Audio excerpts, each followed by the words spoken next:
équipe. Well, his friends describe him like an animal, a wild boar, or even a lion, or even a bull. Others mention the fact that he was a difficult character, that he didn't hide his feelings. He had a temper.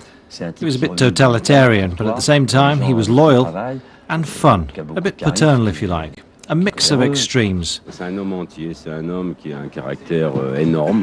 It was a real mix. That was Guy Ligier. Dans certains domaines, après très paternel et très sympathique, très social. Donc c'est un composé d'extrêmes, Guy Ligier. Je crois qu'il est. Yes, a mixture of extremes, this man.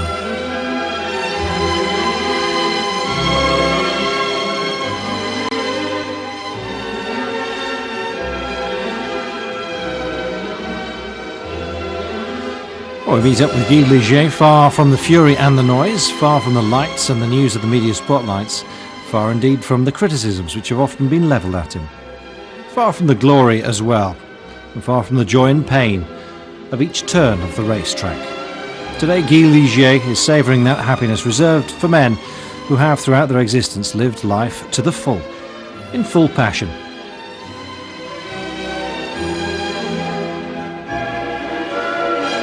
And his passion, of course, was concentrated in his own French Formula One stable.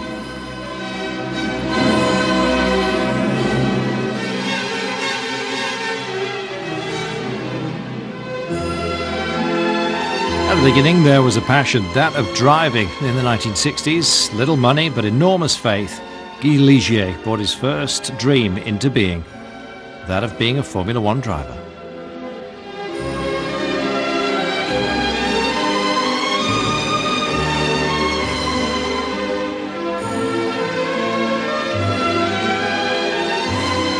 To this passion was to be added an immense friendship, the one that linked him to Joe Schlesser, the great French champion of that time. Many were the times like this one in Rheims, where the two men shared the champagne of glory. Well, after Joe's death, after the moment when I decided not to race anymore, because Joe's death, it really upset me. I tried to continue the story that we'd lived together, but it was impossible.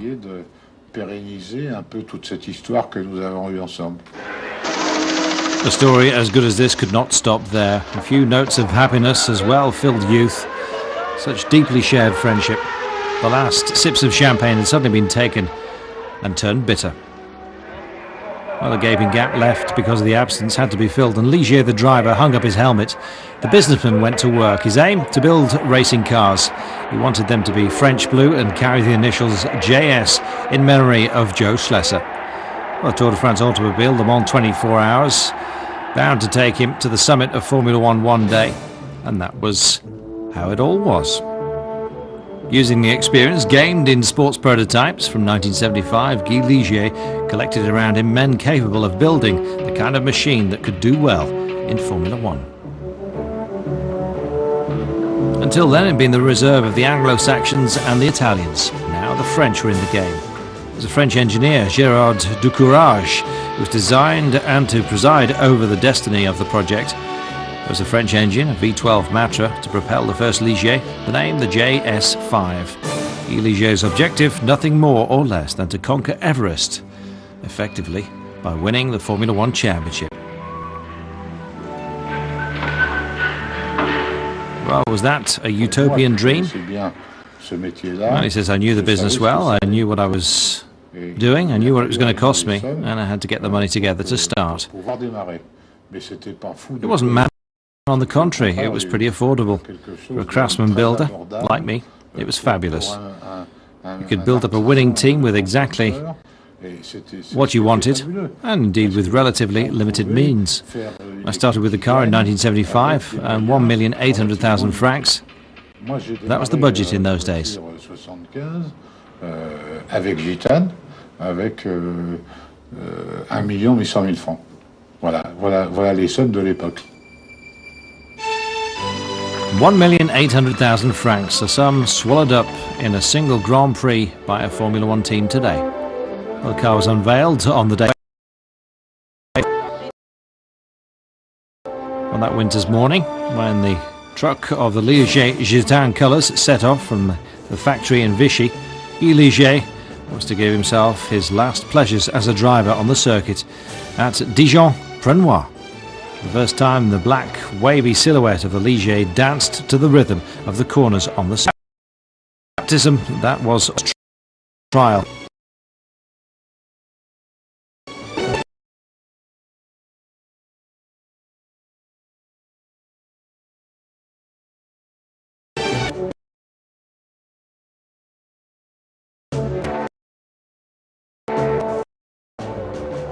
Elle survirait, Steered, it was badly balanced, it wasn't at all. Donc, avec ce genre de And I told everyone he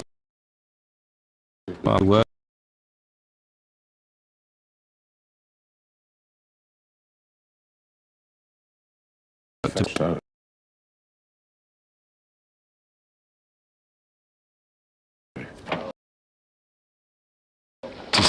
I was a little bit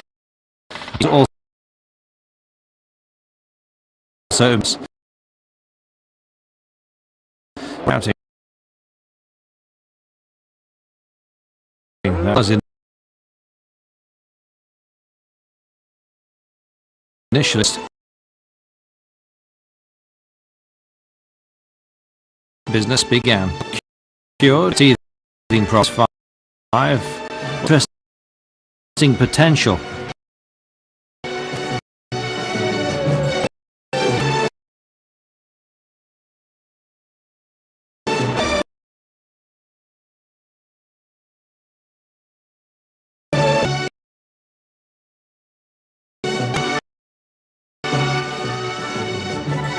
It was a progression that was full of surprise. Well, Guy Ligier called me at my home, he says. Jacques, you must come down to the Ricard circuit tomorrow morning. I asked him why, and he said, I want you to test the F1. I said, I've just got back from Japan, I've got 12 hours jet lag, but I went anyway. I do remember having said to him, though, why do you want me to come since the car has already been attributed to Jean-Pierre Beltoise? Well, I did the tests on the Ricard on the Thursday and the Friday. I completed a lot that year. It was very sharp, and since the car worked very well, I attacked like a madman. And of course, I was faster than Jean-Pierre Beltoise.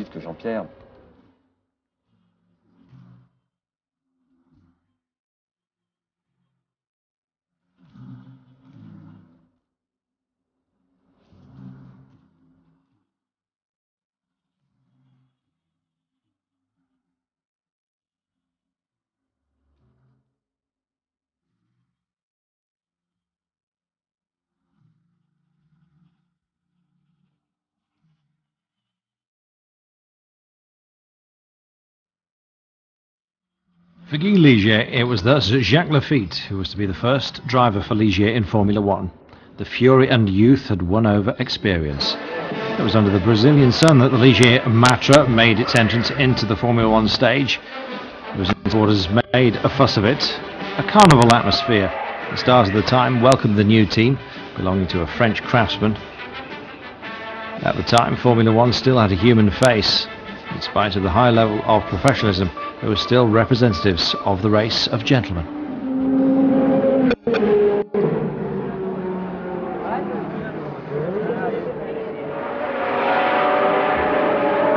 The time of apprenticeship had begun for Ligier, the first Grand Prix that did, however, carry forward great expectations. In spite of abandoning during the race, Jacques Lafitte took a magnificent warm-up time in 11th place. Right from the start, the Ligier had made it into the first half of the field, although in so doing, they had to pay the price of the inevitable tribute to inexperience mixed up with overflowing enthusiasm. Nonetheless, the results of the first Grand Prix had been encouraging, so much so that the experience of just 2 Grand Prix in the streets of Longbeat, Jacques Lafitte drove the car at the end of the race for the first time. The reward was an amazing 4th place and the first points for the Blues. For an apprenticeship, it wasn't going badly at all. The car was thus well produced, the Matra engine was competitive, the driver had his place amongst the tenors of Formula 1. The Long Beach performance had brushed away the last doubts that Guy Ligier might have had. These encouraging results now needed confirmation. Worry moved over from anxiety. Everyone knew that in Formula One the most difficult thing is to get that first victory. Ligier and Lafitte had it in their hands during the Belgian Grand Prix, where, in spite of a pretty rough bump with James Hunt's McLaren, Lafitte and his Ligier, with aerodynamics, completed a thundering start to the race.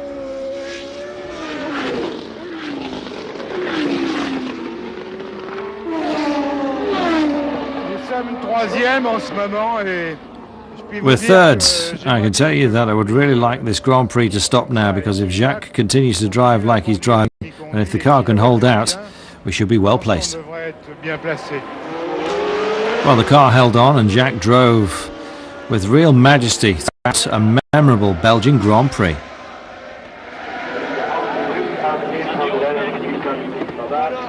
J'ai voulu aller vite là pour passer à la ligne droite et puis j'ai fait d'attaque. Puis là ça va un peu, l'auto elle a le volant comme ça.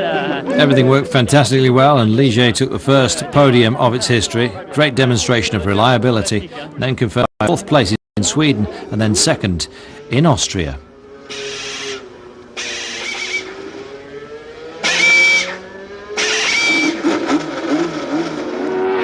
All their efforts starting to bear fruit. Après, j'ai Scheckter et De Paillet en 27-2. Aujourd'hui, la séance de cet après-midi. Et puis toi en 27-4. Faut bien purger les freins, hein, parce qu'avec les disques, là, j'ai bien fait chauffer. Hein, ils sont rodés, les disques. Ouais. Ça gratte trop les vitesses, tu vois. Il faudrait débrayer. Pourtant, il débraye très bien. Ouais, mais t'as vu, quand on a réessayé après l'avoir chauffé là, quand j'ai essayé, eh ben, ça redéveille vraiment au fond. J'ai regardé. So the work had borne its fruits. For the first time in the history of Formula One, a French car equipped with a French engine and driven by a French driver started in pole position on a Grand Prix. The one in Italy, at Monza. As a newcomer who'd hardly arrived on the Formula One circuit, the Ligier was pushing hard at the hard-closed door of the elite. Ligier, in any case, was optimistic and seemed to believe it might happen right from the first metres of the race. Jacques Lafitte was not to take the Italian Grand Prix. Never mind. The objectives that Guy Ligier had fixed himself had been achieved beyond his wildest expectations. Several podiums and a pole position were to reward the first season. A few months earlier, Guy Ligier was signed with his eyes closed to achieve that kind of result.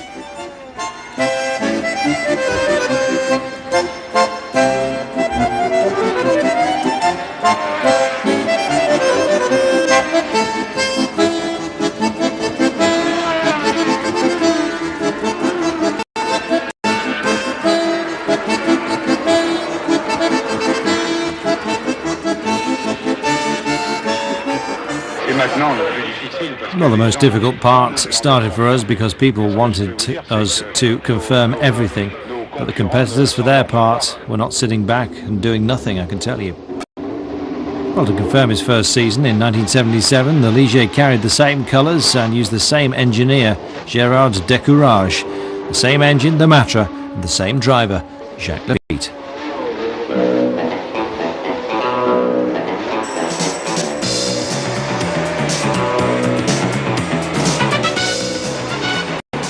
So it only remained for the Blues to make it to the moon and take their first victory. In Formula One, many had gone after such a prize and never made it. Ligier, they made it almost by surprise, one Sunday when neither the team nor the driver nor the boss really expected it. It was in Sweden, 8th time in the warm-ups. Climb up to second in the race, Jacques was to pick up victory with the ease of an old-timer. Andretti broke down and Lafitte ambushed victory. At the finish, he said that when he went past the P1 panel, he thought it was a mistake. He then realised that it was true, and he just laughed all the way home. Ils m'ont passé premier, tu sais, dans les stands, j'ai dit ça doit être une erreur, quelque chose comme ça. Et puis le deuxième tour, j'ai vu, merde, j'ai dit bon, bah, si je tombe pas en panne, j'ai gagné.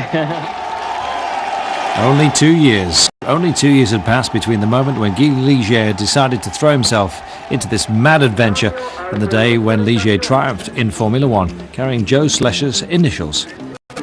In 1977, he needed to make more concrete the hopes born of Ligier's first season in Formula One. That was done well.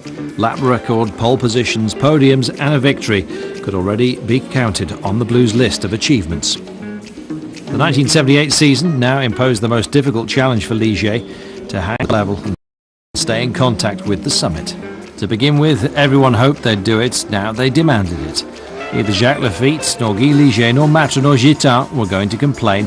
The structure of the team had been built up in the hands of Jacques Lafitte, who'd become a national mascot. The Ligier the point. However, the great competitiveness of the car and the driver, the incredible reliability which meant that they were to finish every race except one, was not going to be sufficient. That year, the Lotus from Colin Chapman's ground effect were to put, alas for the others, the drivers Andretti and Peterson, out of reach of anyone else. Well, 3 years after its creation, Guy Ligier turned the first page in the story of his stable. Matre withdraws from Formula One.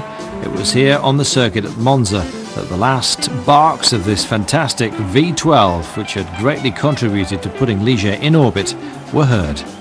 With the arrival of the Ford Cosworth V8, it was with increased ambition that Ligier's second chapter was to start.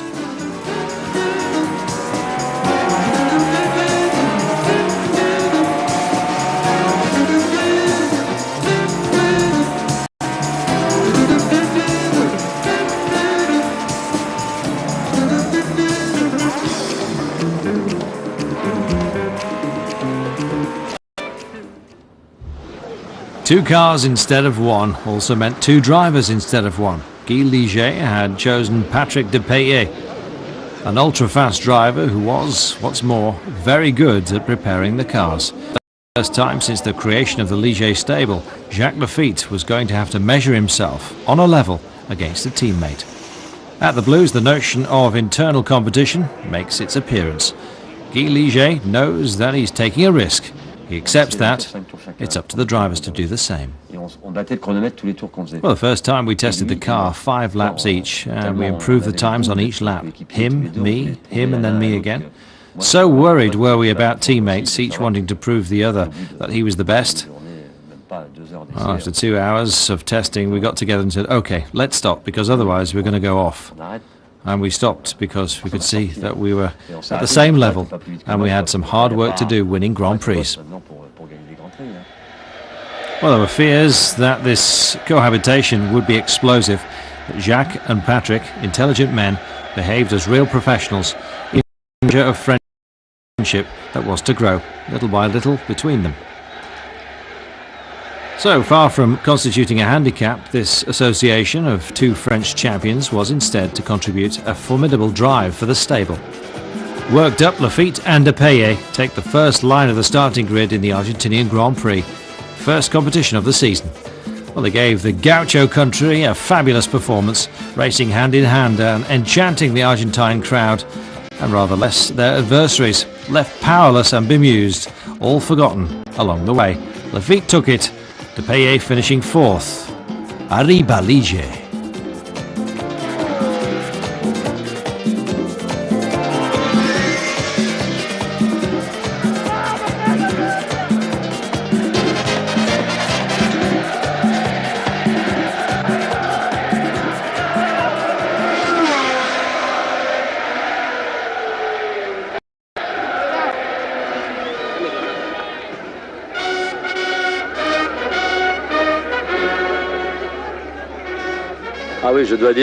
Well, I have to say it's fantastic. I'm overcome. I'm completely overcome. I just can't speak.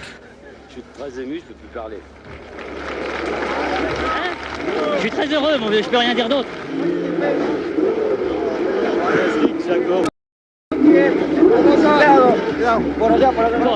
Fantastique. C'est incroyable, je me suis promené. C'est incroyable, incroyable. Well, a fortnight later in Brazil, Jaco and Patrick once again take the two best times in the warm-ups. In the race, in front of more than 100,000 amazed spectators, driven by two euphoric drivers, the blue cars danced a diabolical samba, and this time nothing was to come and spoil their triumphant march. Lafitte won again, and Depailler didn't let second place slip away. The double was historic. Not only was it the first in the history of French motorsport, but Guy Ligier was to admit behind the scenes, a tear in his eye, that it was unhoped for so early in the season. Under the blue Brazilian skies, the Marseillaise was played with a particularly pleasant flavour. From then on, The aristocracy of Formula One was to consider the little French stable with respect.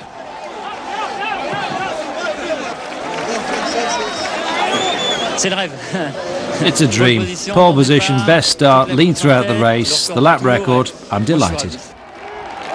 Delighted? How could he not be? Full of hope, the adventure suddenly took on the airs of an epic. And when humour is in the chair, it's because happiness is in power. Lafitte and Depayet see life through rose-tinted specs. Henceforth, the Blues are sure of one thing. The potential of the JS11 is enormous. Now every dream is allowed, including the maddest of them all. So it's a case more than ever of hard work, keeping their heads down obstinately, because the season was only just beginning. Everyone conscious of that. The champions who are fighting to win are never miserly with their efforts. At the start of the European season, the Blues are, in any case, the favourites to win the 1979 World Champion Drivers and Manufacturers titles. The team finds out what real pressure is all about, pressure that weighs so heavily on those of whom a great deal is expected. Well, fans off the track, and although they collaborate perfectly when it's a question of developing their Ligiers, Lafitte and Depayet are tough rivals as soon as they're on the track. And it's a question of supremacy, and inevitably this rivalry sometimes pushes them a bit too far. Guy Ligier was neither the first nor the last in Formula One of stable bosses to find themselves confronted with this kind of problem, with this dilemma. How to demand of two champions that they be the best, yet stay wise in the face of fighting each other for absolute sovereignty. Too much is too much. A bad sign the boss knows begins to move around more and more, a sign with him of great irritation and always a forerunner of terrible anger. At the end of the South African Grand Prix, marked by too much breakage, Lafitte and Depayet are seriously dressed down once they get back in. Absent from Argentina and Brazil, Guy Ligier is finally present in Spain for the new victory from one of his cars. This time it's Depayet who takes the big prize.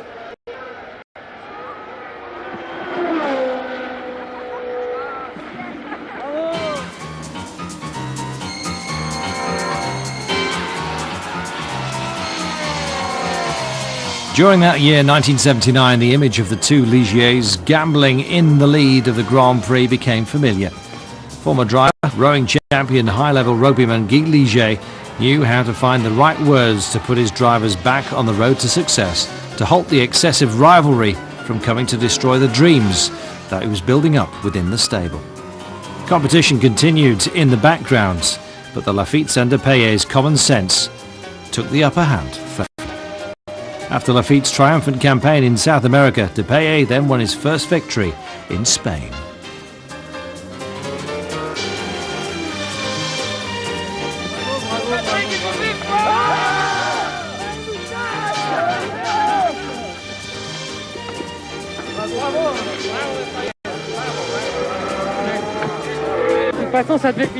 It just had to end like that because the Ligier is just so fantastic.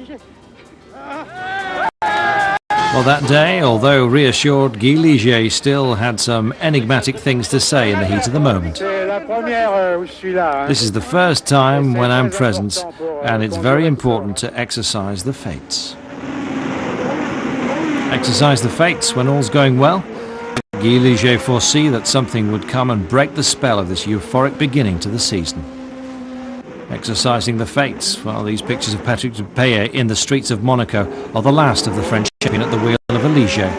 The day after the Principality's Grand Prix, in which he finished fifth, the Frenchman broke his legs in a Delta plane accident. Jackie Ickx come out of retirement to replace him, but the Belgian's driver's immense experience will not be enough. Clearly the Blues have been destabilised. All development work now lay only on Jacques Lafitte's head. Everyone did what they could, but you didn't have to be a psychic to tell that the link had been broken in the hearts of the Blues. So efficient at the beginning of the Ligiers, little by little, lost their brilliance. It was something of a mystery. Neither the technicians nor the drivers were able to make head nor tail of it. Found, but too late. A Formula One World Championship title can only be won with absolute perfection. We didn't realise that part of the car was becoming deformed and that was affecting the road holding. Well, we found out it was in August, just too late. Guy Ligier was furious. Williams had got away from us. It was too late. Williams avait fait son trou, c'est trop tard.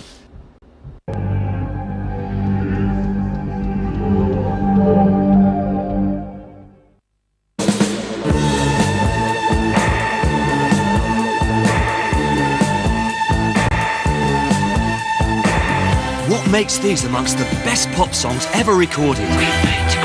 They are electro-pop songs. Mega hits with a synthesizer-driven energy that makes them instantly recognisable and timeless.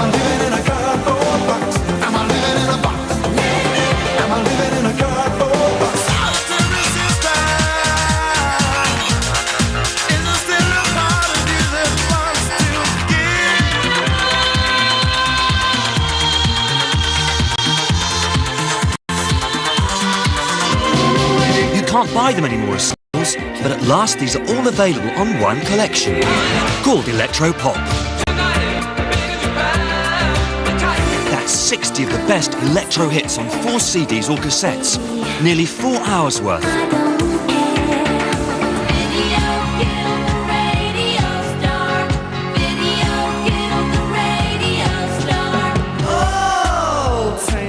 But you can't buy Electro Pop in any shop. You have to order by phone. To get your copy, call now. Insight. To replace Patrick De Beer and Jackie Ickx in 1980, Guy Ligier called on the young Didier Pironi, a daring driver full of class who just finished his Formula One apprenticeship with Ken Tyrrell, the old sorcerer and great discoverer of talent. Well, with a driver like that in his side, Jacques Lafitte rediscovered his will to win and gave his all. Well, for his part, despite being full of immense ambition, Didier Pironi proves to be a straight and honest teammate, always ready to collaborate and put the interests of the stable first. The gap left by De Paye seemed to have been filled. The disappointment and bitterness had started to disappear. Well, following Gérard Courage's example, the whole team found faith and hope once again, Guy Ligier amongst them. So the Blues went into the 1980 season with high morale despite the increasing menace from the turbo engines that were ultra powerful and now more reliable. The Ligiers with their atmospheric Fords with V8 still hung on in there, and that was shown in South Africa, surrounding René Arnoux on the podium. Arnoux the winner in his Renault Elf Turbo, Lafitte and Pironi completed another 100% French podium. The 1980 season was led in great style by the Blues. After having snatched third place at Long Beach, Didier Pironi achieved his first victory at the wheel of a Ligier, this occasion the Belgian Grand Prix. Well, that day we watched a terrific duel, a fight that would be the preview of the whole of the rest of the season. From this moment, one of the best, toughest battles ever seen in Formula One began.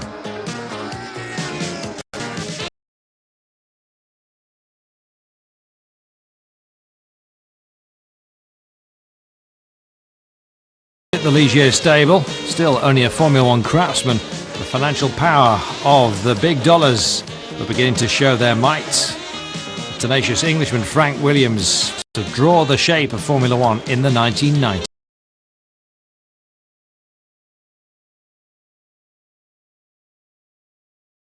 It was the Ligiers that were imposing their domination. Following on behind Zolder, emerging from the chaos, it was Didier Pironi who flew off with the very prestigious Monaco Grand Prix. For 2 hours, Pironi, Reuter, Jones, Lafitte, the fight was a terrific battle in the streets. Sadly for Pironi, the rain came, he made a mistake and you could see the distress on his face.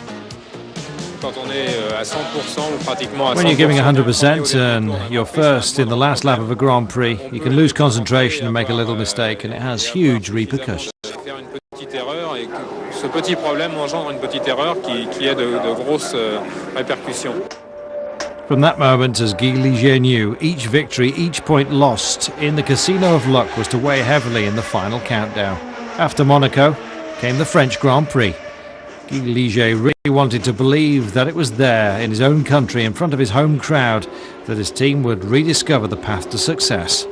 Jacques Lafitte snatched his pole position, and it was he too that led the dance for the first three-quarters of the race. Only three-quarters, though. Jones and his Williams win in front of the two Ligiers. Well, Jacques Lafitte says, I started with the wrong tyres. Goodyear had made new, higher tyres. I took the low ones. I'd gained a second over everyone in the warm-ups, but we lost. Well, the next round took place in England. Williams' home ground, and Guy Ligier celebrated his 50th birthday there.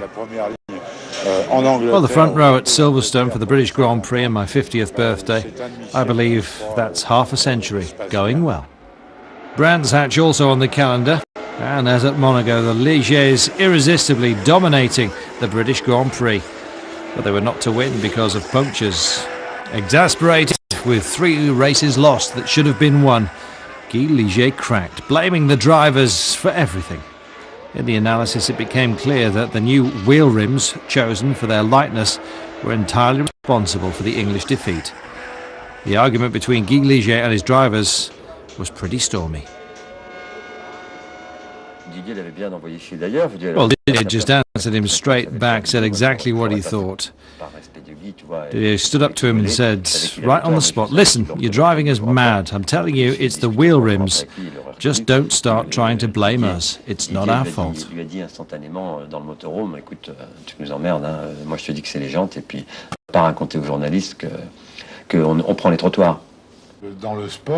the sport, you say what you think. I've never hidden any of my own thoughts, and I'm not going to change. It wasn't that changed our relationship. They wanted to win, I wanted to win. Victory is a victory. That's life. Nos relations n'ont pas été les mêmes plus tard, ça n'a rien à voir. C'est parce que eux voulaient gagner, moi je voulais gagner, et la gagne, c'est la gagne, c'est la vie. Yes, that's life, but Jacques Lafitte remembers these moments of great tension with the tranquil wisdom of a man who's lived his life to the full. And there was no doubt that if Didier Pironi was still with us, impetuous as he was, he would remember them with a great burst of laughter, just like Jacques. He would be amongst Guy Ligier's best friends. It was in this summer of 1980 that the Blues did eventually find success, making the most of the weaknesses of their adversaries. Lafitte took the German Grand Prix. The wheel of chance had turned, but a little bit too late. With the missed occasions from the start of the year, Ligier really had let their chance go. The champagne at Hockenheim had, in truth, a bitter taste to it. During the warm-ups before the German Grand Prix, Patrick Depailler had been killed. Depailler, the super talented, the companion to the end of the road. Patrick, the friend, was no more. From then on, and contrary to the general trend, Guy Ligier insisted for his driver's sake that the car be above all solid, even if this was to the detriment of lightness and performance. Victory, yes, but not at the price of a life. Je pense que potentiellement, techniquement, I think that potentially, technically, we had what was needed to win the championship. And as far as the human side of things was concerned as well, I thought we had that because the team was very, very good, very motivated. We were held back a lot by financial problems, particularly mid-season. The beginning of the 1980s, as Guy Ligier had foreseen, was to see the end of an era. Frank Williams was already shouting it loud and strong that without the participation of a big car manufacturer, there was no salvation. Deeply blue as ever, Guy Ligier launched an appeal to the French industrialists. He was heard, and Talbot, the brand with the prestigious past, which had just risen from the ashes with Peugeot's help, came up in partnership with Ligier. On the driver front, Jean-Pierre Jabouillet, Jacques Lafitte's brother-in-law, he replaced Didier Pironi. With him, Guy Ligier had the benefit of a very experienced driver and an excellent car preparer. Il n'y a plus d'instabilité maintenant dans les parties vides. Voilà. On va repartir comme ça. After a difficult start to the season, the Ligiers soon reappeared up at the top.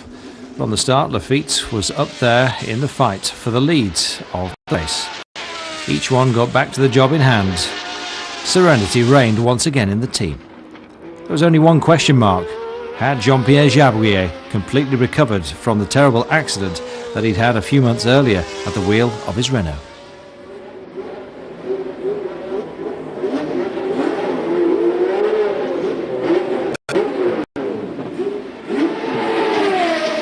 Well, very honestly and very courageously, it was the man himself who was to reply to this worrying question.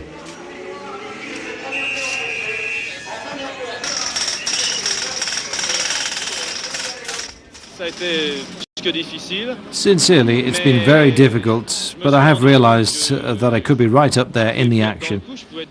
I could be in the middle of the field, but no longer the JP Jabouillet of before because of my leg. I don't think I have the right to continue, and it's better that I have another operation. So I've decided to retire from competition. So the man who'd undertaken a lot of work for Renault's Formula One epic slipped naturally into the place of technical director for the stable, a role made to measure for him by Guy Ligier. In any case, he had to cope with the departure of his engineer, Gérard Descourage. At the wheel, Patrick Tambay came to lend a helping hand to Jacques Lafitte. Lafitte, who was working harder than ever, more than ever the master beam of the structure.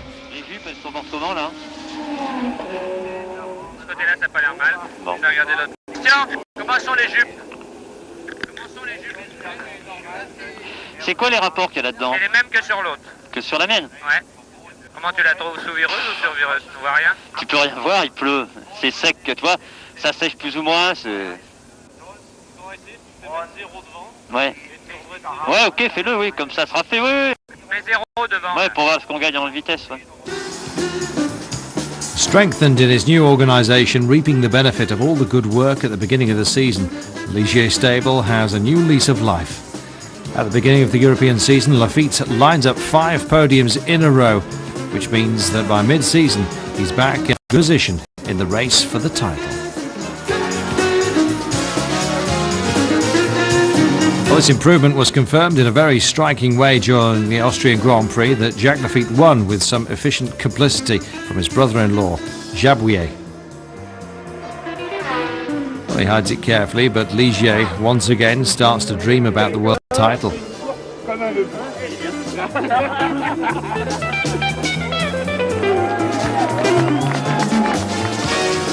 Montreal, Canada, the second Grand Prix of the season. The sky fell in on our American cousins and it poured freezing rain. An unbelievably dangerous race. Jacques revealed himself to be a giant, multiplying the miracles every time he came round the track. Well, his triumph, a just rewards for his bravery, once again placed Ligier within the reach of the Holy Grail.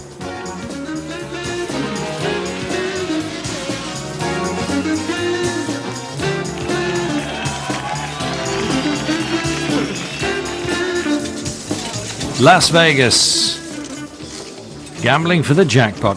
Well, having won the jackpot in Montreal, could Lafitte empty the bank for a second time here? Well, if there was a magic formula, someone would have found it by now.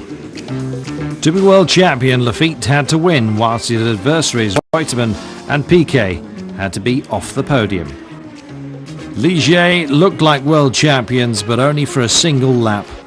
Lafitte fought like a devil, but the task was insurmountable.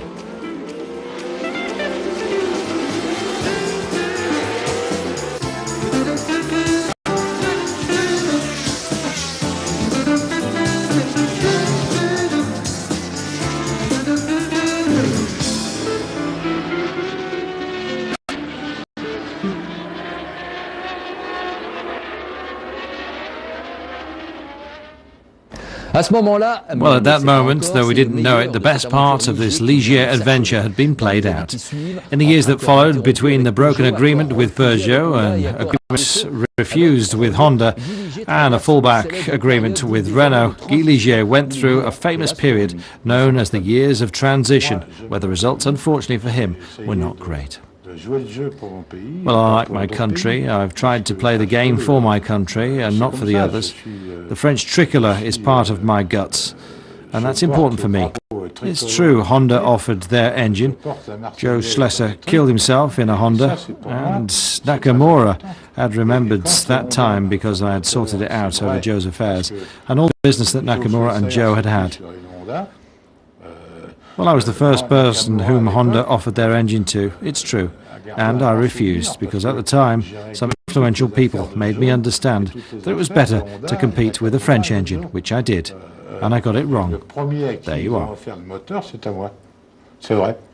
Et je l'ai refusé parce que, à l'époque, la France et des gens influents m'ont fait comprendre qu'il valait mieux courir avec un moteur français. Ce que j'ai fait. Et je me suis planté. Voilà. Si j'avais été sérieux, had I been serious after the withdrawal of Peugeot and Talbot and Matra, I should have stopped in Formula One, that is clear. Ça, c'est clair. I would have had many fewer problems. But unfortunately, my temperament is such that I wanted to continue and not let everyone go. I believe I made an error. I should have stopped at the time. Continuer à travailler et à continuer à courir, et là je crois que j'ai fait une erreur. J'aurais dû arrêter à cette époque-là. In 1989, Olivier Guillard, the Ligier driver, just managed to get sixth place in the French Grand Prix. It was the first point marked by the French team in 3 years. The ever-changing engines, drivers and other problems didn't stop the odd show of brilliance, but it has to be said, the boss hadn't recognised the more modern face of Formula One. Well, today we've entered into an era of excessive technology, advanced research and electronics. That doesn't correspond at all with teams like mine, or in any case like the one that I had.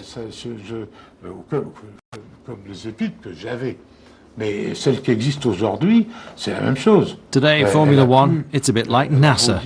Either you have a research centre and lots of money to spend, or you don't. If you have, then okay. If you don't, it's simple. You're out. C'est clair. Alors, où on a un centre de recherche, où on a l'argent à dépenser pour ça, où on l'a pas. Si on l'a, ça va. Si on l'a pas, on l'a pas. Ça s'arrête là. At the beginning of the 1990s, Ligier left the Vichy factory and set up at Magny-Cours, the cradle of French motorsport that had become a technopole, bringing together the recruits, the modern era of French motorsport, if you like. Well, Ligier built an ultra-modern factory like those possessed by Williams, McLaren, Benetton and the other reigning princes of Formula One. In their turn, the Blues had all the necessary advantages to build and develop modern Formula One cars. A wind tunnel, batteries of computers, automatic robots, highly qualified technicians and ultra-specialised engineers.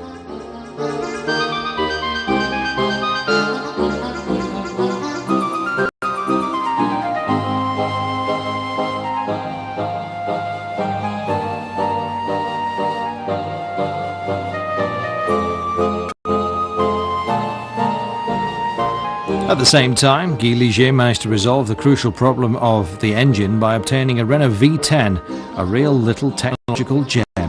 This during the winter of 91-92. The Belgian Thierry Boutsen took a new Ligier, the JS37, the instrument of renewal, for its baptism on the track.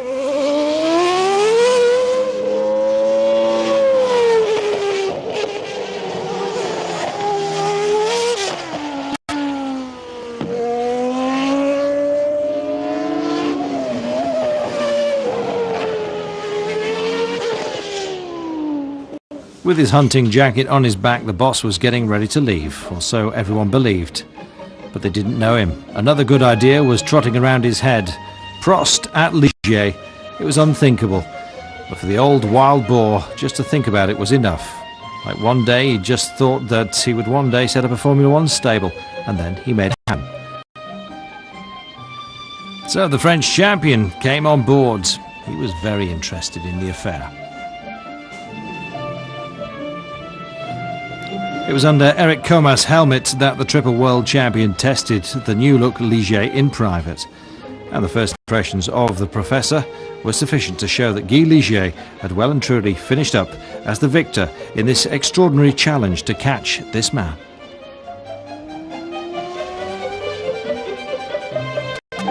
As he had to rethink about how he was going to attract such people. J'aurais aimé avoir Alain Prost. J'ai pas pu l'avoir parce que. I would have liked to have Alain Prost immediately. I couldn't because there were other problems. It went very well, but Alain is a friend and he knew the situation at Ligier and he did what he had to do. Il connaissait parfaitement la situation de Ligier. Il a fait un choix. Il a fait le choix qu'il devait faire. Prost certainly made the team progress, but for his name and his career, it wasn't the right move to be a driver for us at that time.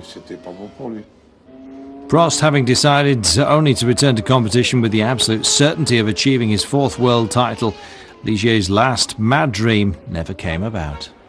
But if Prost was not to come, Olivier Panis would not be long in arriving, and with him the final chapter was written in a certain day in May 1996. An unexpected victory in the most beautiful situation possible, Monaco. At that time, Guy Ligier had already sold his shares. Cyril Derouve and Flavio Briatore having succeeded at the head of the team. But it was definitely a Ligier that won at Monaco 15 years after Jacques Laffitte's victory in Canada. A nice story in the form of a final bouquet for the young French driver playing the hero. It was something fantastic for me, but also for Ligier because it was the French team. The blue, white and red team, it was all interlinked. Lots of people were very pleased about this victory, even if they had nothing to do with Ligier.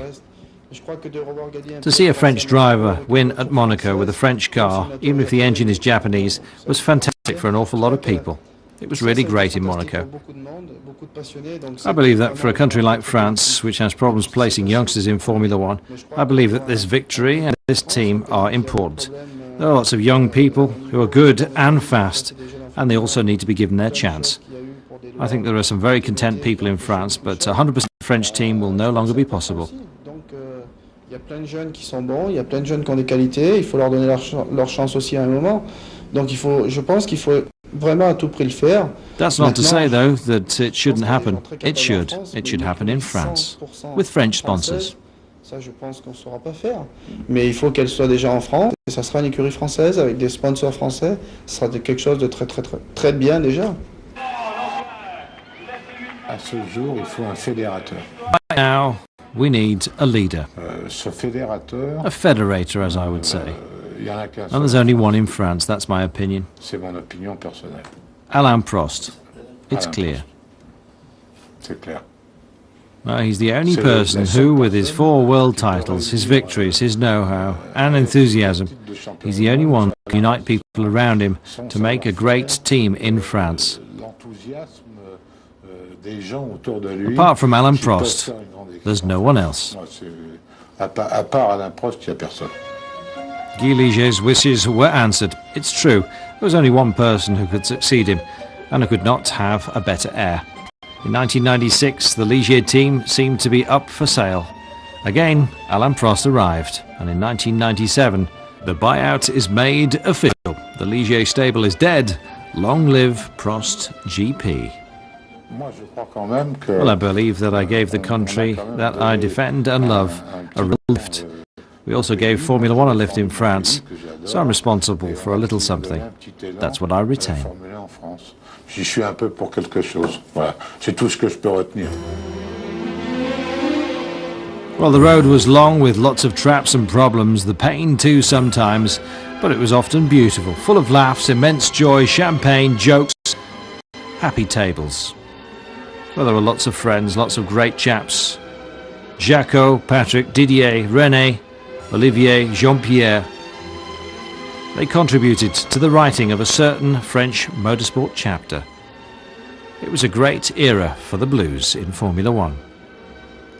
Well, after the team had been bought, Alain Prost arrived, and then he himself had to throw in the towel. All that is very sad. In 2002, there is of course Renault, but it's not quite the same thing. With Ligier, with Prost, there was a touch of adventure, that little touch of the French, with their love of the little one, the outsider, the last in the class, the adorable one. Ligier and Prost are no longer there in France. France has lost a favourite Formula One craftsman.